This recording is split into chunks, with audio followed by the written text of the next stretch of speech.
ಶ್ರೀ ಕ್ಷೇತ್ರ ಧರ್ಮಸ್ಥಳದ ವಿರುದ್ಧ ನಡೆಯುತ್ತಿರುವ ಷಡ್ಯಂತ್ರ ವಿರೋಧಿಸಿ ದಾವಣಗೆರೆ ಜನರ ನಡೆಗೆ ಧರ್ಮಸ್ಥಳದ ಕಡೆಗೆ ಯಾತ್ರೆ ಇಂದು ಆರಂಭಗೊಂಡಿದೆ. ಗುರುವಾರ ಬೆಳಗ್ಗೆ ನಗರದ ಜಯದೇವ ವೃತ್ತದಿಂದ ಯಾತ್ರೆ ಆರಂಭವಾಗಿದ್ದು, ಜಿಲ್ಲೆಯ ವಿವಿಧೆಡೆಯಿಂದ ಆಗಮಿಸಿದ್ದ ಭಕ್ತರು ಸುಮಾರು 50ಕ್ಕೂ ಅಧಿಕ ಕಾರು ಹಾಗೂ 2 ಬಸ್ಗಳಲ್ಲಿ ಧರ್ಮಸ್ಥಳಕ್ಕೆ ಪ್ರಯಾಣ ಬೆಳೆಸಿದರು. ಉಜಿರೆಯಲ್ಲಿ ಎಲ್ಲ ವಾಹನಗಳು ಒಟ್ಟಿಗೆ ಸೇರಿ ಅಲ್ಲಿದ್ದ ಮೆರವಣಿಗೆ ಮೂಲಕ ಶ್ರೀ ಕ್ಷೇತ್ರ ಧರ್ಮಸ್ಥಳಕ್ಕೆ ತೆರಳಿ ವೀರೇಂದ್ರ ಹೆಗಡೆ ಅವರನ್ನು ಭೇಟಿ ಮಾಡಿ ನಿಮ್ಮೊಂದಿಗೆ ನಾವಿದ್ದೇವೆಂದು ಸಂದೇಶ ನೀಡಲಿದ್ದಾರೆ.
ಬಳಪ ಹಿಡಿದ ಭಗವಂತ ಡಾಕ್ಟರ್ ಸರ್ವಪಲ್ಲಿ ರಾಧಾಕೃಷ್ಣನ್ರವರ ಜನ್ಮ ದಿನಾಚರಣೆ ಹಾಗೂ ಶಿಕ್ಷಕರ ದಿನಾಚರಣೆಯ ಹಾರ್ದಿಕ ಶುಭಾಶಯಗಳು.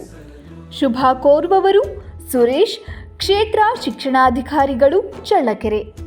ಬಳಪ ಹಿಡಿದ ಭಗವಂತ ಇರುತ್ತಾನೆ ನಮ ಸುತ್ತ.